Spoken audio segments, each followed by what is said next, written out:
everyone, and welcome to Bravo 22 Live and our YouTube channel. This amazing opportunity has been made possible by the Royal British Legion and the Drive Project. I'm Nerys, and I got involved with Bravo 22 about a year ago.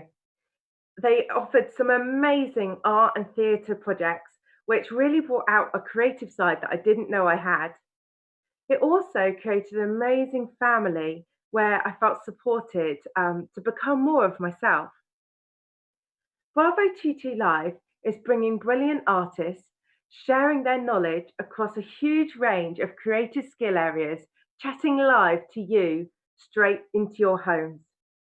We'd love you to tell your military friends and family about Bravo 22 Live, subscribe to our YouTube channel, and like or share us on Facebook. During the session, please use the live chat to ask any questions and interact with us.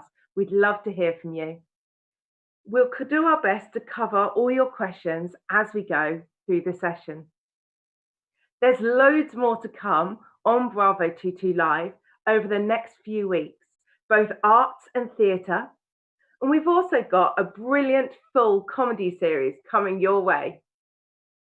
Today, we have the extremely talented writer and actor Lolita, who will be running us through the key ingredients to writing a brilliant story. Morning, Lolita. Morning, Nerys. Thank you very much for the introduction. Hi, everyone. So I'm Lolita, and as Nerys said, I'm an actress and a writer. I work across all forms in both professions, so stage, screen, and radio. And today I'm going to talk to you about writing. I got into writing because, as with acting, I like storytelling. But as an actor, you tell it from the perspective of one character, and as a writer, you do the whole. So what is a story? Well, a story is an account of a series of events, whether they're real or fictitious, that are told to entertain. And I think that story is around much more than we're aware of. If you think of, I don't know, recounting to someone something that happened to you yesterday. She said, he said, then they did this, then they did that. You're telling a story, you're giving character, and it's about an event. If you think of something that is valuable to you, we all have things that are precious to us, inanimate objects that we care about because of the story behind them. The story is crucial because otherwise the inanimate object would just be a thing. I mean, Nerys, have you got something that you think is, that you know is valuable to you? Yes, I've got this amazing, it's a bit of a crazy photograph of the three of my family, my mum, my dad, and my sister, all in bright pink jumpers, band of sister jumpers. And when I was really low and feeling really bad after my accident, my injury, this photograph just really brought out the support and the personality of my family, and it lifted me every day. Oh, well, that sounds amazing. So within that, if I was going to analyze that as a story, as a dramatic story, you've told me about your injury, you've told me about recovery, your family, dressed in pink, which is interesting and quirky, and that helped you with your recovery. So within that photograph, you've got a drama. So that's what actually, when we break down drama, when we break down story, you can make it into something that is a satisfying piece of entertainment, which obviously your photograph isn't, but it's a great story. So what makes drama is based on truth. And I think whether you're telling a story about aliens landing on a planet, or a father and son finding each other, or siblings having an argument and making it up, there has to be an element of truth underneath it, because then that makes us engage with the story. And I read that by the age of 7, every child has experienced every emotion possible. And after that, we just practice them in different complexities. So there's a sort of a catalogue or a book that we all share of feelings. And emotions underneath the story are key to engaging people into a drama. So I'm going to break down drama into its really basic form. And actually, the simplest things are the hardest to do. So when you make a drama, Well, first, let me just tell you the reason that drama is it's based on life, but the way it's different to life is that drama has a resolve. So in life, you're never going to know what happens in the end, really. You might, if you're lucky, with a small element of your life. But the satisfying therapeutic thing about drama storytelling is that you see what happens. Boy meets girl, they miss each other, they get together, they're either happily ever after or not, and we know what happens. And that's a really, really satisfying thing, to know the beginning, the middle, and the end. I meant to say, as Nerys did at the beginning, please ask any questions at any time. I'm really happy to answer anything. Lolita, I have got a couple for you. All right. I know they started early with the questions. So Sue's asked, did you start writing short stories first? Yes, Sue, absolutely right. You sound like a fellow writer. Short stories are great because you practice this beginning, middle, and end. And even short stories down to a paragraph story. I was told to write stories all the time, and even one sentence, beginning, middle, and end, or pages and pages. But yes, I did. I started with short stories first. Thank you, Lolita. We also have a brilliant question from Sharon, which is asking, can you mix real and fiction? Completely, Sharon. Yes. I think that if you're telling a true story, it's really good to protect yourself so that people aren't, it's very exposing writing. So when people see a story and they think it's you, it can be very, very exposing. So you disguise it. You disguise things. You can't, maybe if my main character was called Nerys, I would change it to Jean so that Nerys wouldn't know it was her. And I would change elements of it. And actually, imagination really enhances storytelling, like factual storytelling. But to get back to the great questions, by the way, thank you, keep them coming. What makes drama? So to break drama down into its basic form, you have an event, a central big event that affects your main characters. And then you have characters that you choose because your event will be changed, being seen through different eyes. So if it's a woman or a man or a dog or an alien, or any element of whoever your characters are will change what the event means to them. And then you have before the event, and after the event. So it's really important. That gives you a structure. And what is crucial within that structure is that you have characters that have to interact with that main event and are changed by it. And if you think of any film, any play, novels I'm not so good at in terms of what the structure of a novel. I think novels are more sprawling. But if you think of any scripted drama, EastEnders, movies, anything that is a scripted drama, you will see that there is an event in each episode that affects a main character. And that is the central spine of any story. So I thought we could analyse a story that we all know. And it's really hard for us to have a shared, I'm sure we're all watching endless TV at the moment, being locked in. But it's hard for me to know what you might have seen. So let's take a very sort of popular fairy tale. And I looked it up because it's easy to forget details of stories. So Nerys is going to read Little Red Riding Hood for us and just remind us of all the elements of this very popular fairy tale. Take it away, Nerys. Thanks, Lolita. Once upon a time, there was a little girl who lived in a village near the forest. The little girl wore a red riding cloak, so everyone called her Little Red Riding Hood. One morning, Little Red Riding Hood asked her mother if she could go and visit her grandmother. "That's a good idea," her mother said. So they packed a basket of cakes for Little Red Riding Hood to take to her grandmother. The little girl put on her red cloak and kissed her mum goodbye. "Remember, go straight to your grandmother's house," said her mother. "Don't dawdle along the way and don't talk to strangers. The woods are dangerous." "Don't worry, I'll be careful," said Little Red Riding Hood. But Little Red Riding Hood noticed some lovely flowers in the woods, and she forgot her promise. She picked up a few and was enjoying the warm summer's day so much that she didn't notice a dark shadow approaching behind her. A wolf appeared. "What are you doing out here, little girl?" the wolf asked in a friendly voice. "I'm on my way to see my grandma, who lives on the other side of the forest," she replied. Realizing she was late, Red Riding Hood quickly excused herself and rushed off. The wolf took a shortcut and arrived at Grandma's house first. He knocked at the door. "Oh, thank goodness, dear. Come in, come in. I was worried sick that something had happened to you in the forest," said Grandma, thinking that it was her granddaughter. The wolf let himself in and gobbled up Grandma. The wolf put on Granny's nightgown, her frilly cap, and a few minutes later, Red Riding Hood knocked at the door.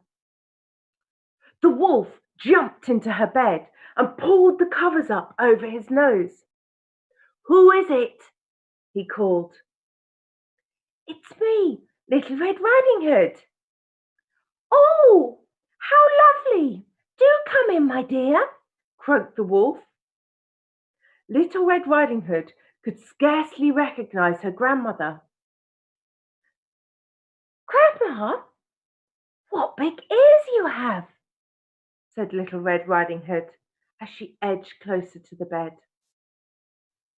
"All the better to hear you with, my dear," replied the wolf. "And what big eyes you have," said Little Red Riding Hood. "All the better to see you with, my dear," replied the wolf. "But, Grandma, what big teeth you have." "All the better to eat you with," roared the wolf as he leapt out the bed and chased the girl. Little Red Riding Hood ran outside, shouting, "Help! Wolf!" as loudly as she could. A woodsman who was chopping wood nearby heard her cry and ran towards the cottage as fast as he could. He grabbed the wolf and cut him in two with an axe. The poor grandma, who was still in one piece, was revealed.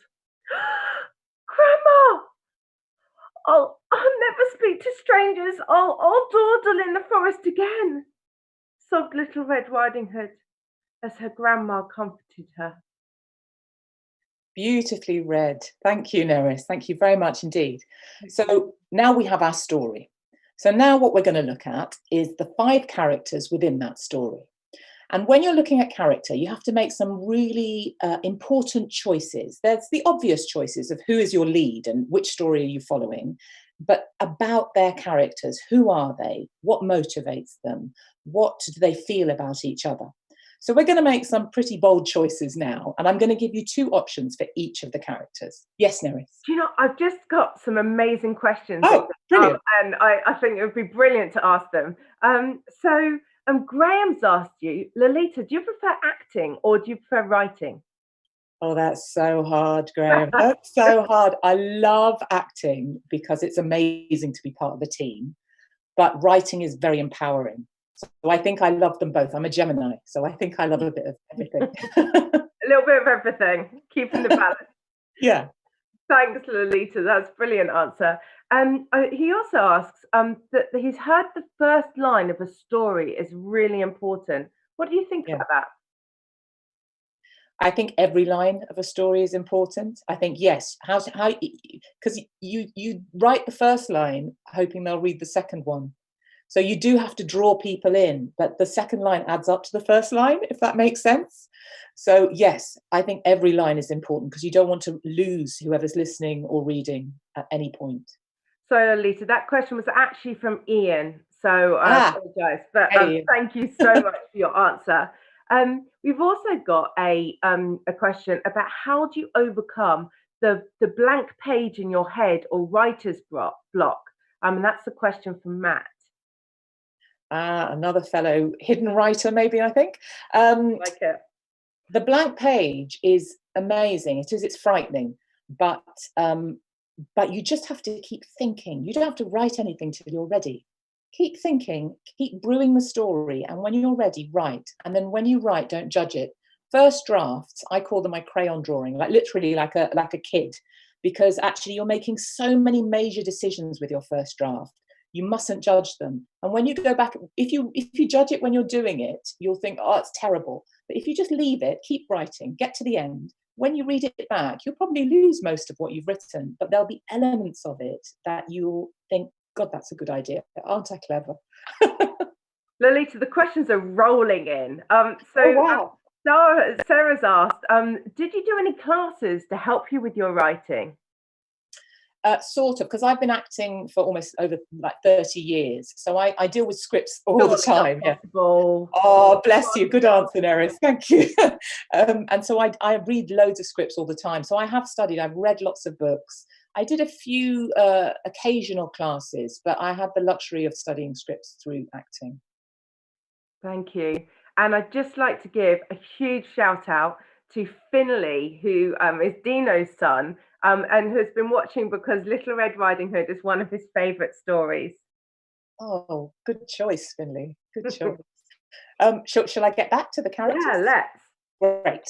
So we're going to make some choices, and Nerys, I need you to help me. Okay. So we're going to show you two images of a mother, and these are just two options that we could go for. So one option is this mother who is a bit distracted on her computer, kids trying to get her attention. And the other mother is loving, fully attentive, and just there for her child. So do we think, Nerys, that at the beginning of Little Red Riding Hood, our mother is the distracted one, or is the completely loving one? Which one would you like to choose? I think she's really loving. Cool. That's a really nice choice. So we've got a loving mum who is going to allow her daughter to go through the woods to see Grandma. Great. Let's move on to our next character. So Little Red Riding Hood, our key character. Now she could be anything. I've only chosen these two images. She could be a toddler, which would be a bit irresponsible, wouldn't it? A toddler going through the woods, but she could be. That would be a totally different story. But in these pictures, we've got a young Little Red Riding Hood who's about 10, who I think would be innocent, open, trusting. And then we have the slightly older Little Red Riding Hood, who is maybe late teens, early 20s, who would definitely know more, might be a bit more, not combative with her mum, but maybe have more opinions, definitely. Which one shall we choose, Nerys? Oh, I saw her as a little kind of like 10-year-old, you know. Brilliant. So we're going to go with someone who's open, innocent. That gives a really good arc, actually, for where she gets to at the end of the story, because she has to change. So if she's innocent and trusting, then at the end, maybe she'll be less innocent and less trusting. Wolf, right. So our wolf, I've got two pictures of a wolf. And one wolf is just a natural, normal wolf who's just wandering about doing his own thing. Let's not judge him. That's what wolfy behavior. And the other wolf looks like he's looking for something to do, something bad. He doesn't look very friendly. His eyes are a bit red. Which wolf shall we go for in our story? Oh, the evil one looking for someone to... Okay, we're going for the evil wolf who's looking for mischief. Great. So we're getting our cast of characters together, which is brilliant. So we've got two more to go. Grandma. So I've got these two grandmas, which made me laugh a little bit. Grandma with the rolling pin definitely made me laugh, just because she looked quite tough and quite ferocious and like she'd take no nonsense. And then there's loving grandma, who looks a bit more vulnerable with her stick, but who is very present, very kind. Which grandma would you choose? Oh, with the you know, rolling pin. Definitely. Rolling pin grandma? Yeah. Excellent. Grandma. Excellent. Lovely choice. And last of all, we've got the woodsman.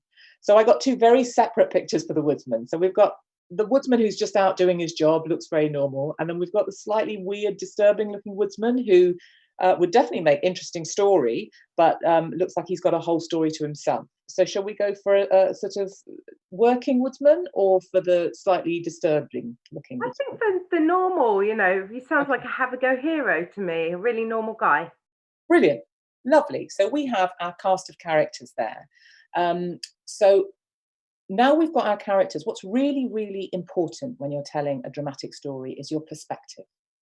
So if I tell a story, let's just take a rom-com. If I tell a story of boy and girl getting together, boy and girl having a bit of a struggle, and then they live happily ever after, My version of that story would be very different to Nerys's, because our perspectives, our lives, our experiences, our cultures, our backgrounds are very different. But that is true for everyone. Each one of us is like a fingerprint, because we have this sort of confluence of experience and background that is absolutely unique to us. So my storytelling will be different to everyone else out there, which is why all our stories are really, really important. So perspective in story is really, really crucial to when you're telling a drama. So before I go into this last bit, Nerys, any more thoughts or questions? Oh, the questions are, coming in thick and fast. So Lorraine has asked, the best stories are unwritten. Do you believe this, Lolita? That the best stories are unwritten. I don't know if the best ones are unwritten, but I think there's an awful lot of fantastic stories that haven't been put into that form, but maybe they're exchanged. I think there's so many ways to exchange stories. But I think there's always more. Gosh, Lorraine, if you've got one, right. Hopefully she will, if she's got one. How do you create a really good villain in your stories? I would say a good villain has to be likable, and you have to understand him or her. Because if you understand him or her, it gives you, as an audience member, a moral choice. Because then you can think, oh yeah, I get why you did that. And then you question yourself. So your involvement in their villainous behavior is really interesting. Whereas if it's just someone who's bad, you judge them and dismiss them. So I think complexity is really important. Thank you. Brilliant answer. So Selena has asked, this might be a complicated one, if you were choosing 5 plays that anyone writing a play should read as a masterclass, what 5 plays would you recommend? You see, I knew it was a complicated Oh my one. God, that's really tricky. I'd have to sit in my room and think for about 3 days to come up with 5 plays. There's so many. I would just say start reading. And I often read things from people that I've heard of, because if you've heard of them, then somebody said something good about them, and you can disagree with what they've said, but at least you start with a recommendation of some sort. Gosh, that's a hard one. I can't. A very hard one. I knew it was going to be difficult when I saw it. Sally Ann asks, where do you get the ideas for your stories?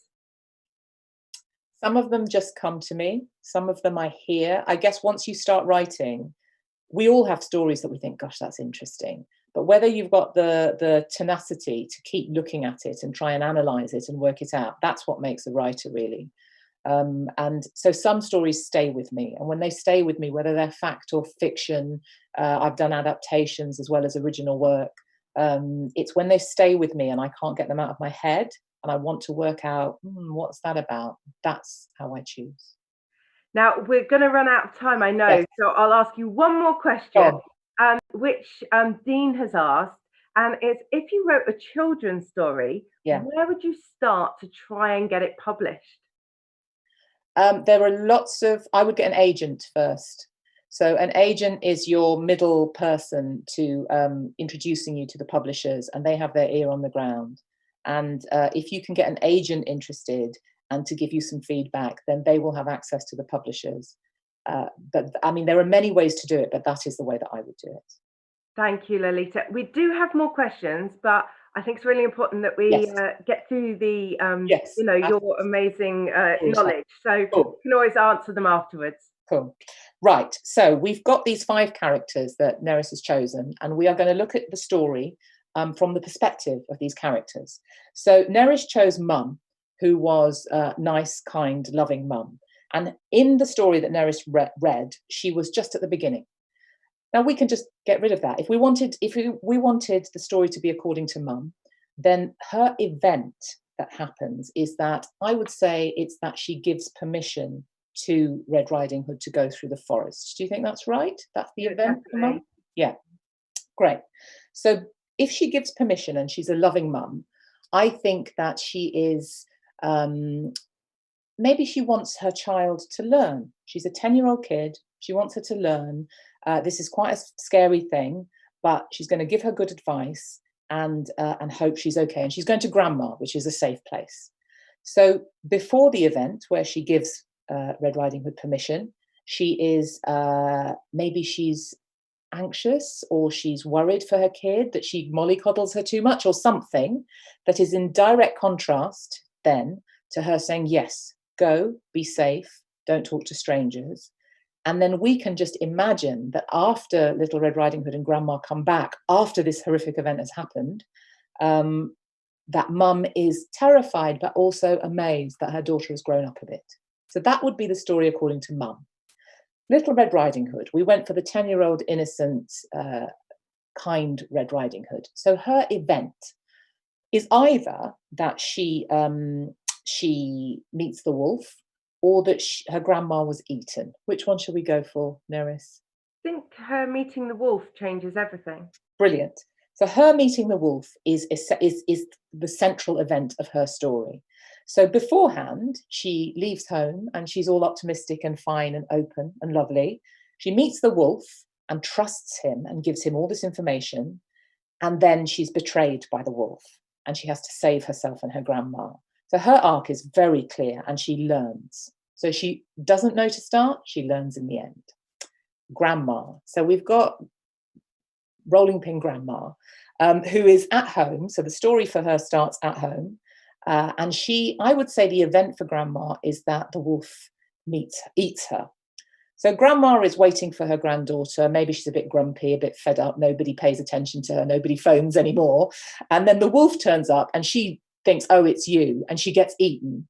And when she comes out of the wolf, I think after that, she's a changed woman. So maybe she's, I'm going to appreciate what I have. Maybe she's kinder. Little Red Riding Hood saved her. So that could be her story. Then we've got our wolf. So we've got our evil wolf looking for mischief, who's out and about. I think, again, the event for the wolf is that he met Little Red Riding Hood, which changes his journey. So he's looking for mischief. He meets Little Red Riding Hood, and then he carries out the mischief, but he gets his comeuppance. And finally, we have the Woodsman, who's just at the end, our nice Woodsman, chopping away. Maybe he's a nervous chap, works on his own, likes to be on his own. That's why he works in the woods. And he hears a call for help. Maybe his dilemma is, oh, do I help? Don't I help? And he does help. So that's his changing event. And he changes everything because he saves them. Now we're running out of time. So what I've done is I took the story that Nerys read. I've taken those characters that we have and I've put it into a script form. So Nerys, will you read the script with me? Sure. And I cast you as Little Red Riding Hood. Okay. Of course. And I'll read the stage directions and everyone else. Okay. And hopefully you can all see what a script looks like. And let's give it the characters that we chose. Okay. Okay. Scene 1, the cottage. Mom, can I go and visit Grandma? That's a good idea. Remember, go straight to her house. Don't dawdle along the way and don't talk to strangers. The woods are dangerous. Don't worry, I'll be careful. They pack a basket of cakes. Scene 2, the woods. Little Red Riding Hood stops to pick flowers. A wolf appears. What are you doing out here, little girl? I'm on my way to see my grandma, who lives on the other side of the forest. Oh no, I'm late. I have to go. Exit Little Red Riding Hood. The wolf goes the opposite way and we see him running urgently through the forest. Scene 3, Grandma's house. Grandma's in bed and hears a knock at the door. Oh, thank goodness. Come in, come in. I was worried sick that something had happened to you in the forest. The wolf enters, and as Grandma puts on her glasses, the wolf eats her. He searches the wardrobe, puts on one of Granny's nightgowns and a frilly cap, leaps into the bed and pulls the covers up to his nose just as there's a knock at the door. Who is it? It's me, Little Red Riding Hood. Oh, how lovely. Do come in, my dear. Come closer. But, Grandma, what big ears you have. All the better to hear you with, my dear. Come closer. But, what big eyes you have. All the better to see you with, my dear. A bit closer. But, Grandma, what big teeth you have. All the better to eat you with. The wolf leaps out of bed and chases Little Red Riding Hood. Scene 4, outside Grandma's house. Red Riding Hood runs out of the house, pursued by the wolf. Help! Help! Wolf! A woodsman chopping logs hears her cry and runs to the cottage. As the wolf is about to leap on him, he cuts the wolf in two with his axe, and Grandma falls out in shock. Little Red Riding Hood is crying. Oh, Grandma, I'll never speak to strangers or dawdle in the forest again. Grandma comforts Little Red Riding Hood. The end. The end. Lolita, just to let you know that we don't have to completely panic on time. Oh, good. So you can feel free to continue and finish with what you're saying in the session. Okay. And we might even be able to get the other questions in. Oh, thank you. I was rushing a bit. I was thinking, oh no, we're going to get cut off. Excellent. Well, I mean, that is a very précise version of how any story you have, from Nerys's photograph and event to Little Red Riding Hood, to any of the ideas you might have, it's about an event. It's about before the event itself, after the event, and the characters who travel that story. And there you have the structure for anything dramatic. And you just have to work out who, why, what, how they feel about each other, how they feel about the event. And I leave it to you. Write your scripts, please. Lolita, amazing. Thank you very much for taking us through the bones of that. Would you mind the last couple of questions? No, lovely. Okay. So Shirley has asked, how do you develop your characters and what research do you do? I've done some things that are historical, so I do a lot of research historically, and that gives you, fact is so much more interesting than fiction. The detail of character in fact is great, and you have to, because you can't speak to that person, because they're probably not here anymore, you have to work out why they did what they did. But if it's fiction, it's lovely. You can just wander about and think, well, I'm going to think of a boy, and I'm going to what's important to him, and you base bits of your characters on people you know, people you've met, things you've read, and you place them, and you know when they feel right. Thank you, Lolita. And Matt's asked a question: have you written in collaboration with another writer before, and how did you find that? Actually, I haven't. I think I'm a bit of a control freak. I like to do it all myself. I've written with other creatives, so I've worked with digital projection. I've worked with dance, I've worked with puppets and music, but in terms of script writing, I mean, it's always collaborative, because everyone who comes in, the actors, everybody, you have to then allow them to go, this doesn't work, can I change it? So that's always collaborative, but no, I've not written with anyone else yet. Lolita, thank you so much for sharing your knowledge with us. It's been a brilliant session. Thank you for having me. I'd love to thank everyone for tuning in and asking so many amazing and great questions. In the video description below the video, there are some great resources with writing opportunities in that you can have a look through after the session. There's also a feedback form that I'd love for you guys to fill in, just so we can keep making Bravo 22 Live bigger and better each time. There are spaces in Lolita's workshop next Wednesday, the 27th at 11 a.m. Is that right, Lolita? Yeah, that's right. Please come. And I'm sure she'd be excited to have some of you along to really workshop dramas and writing stories.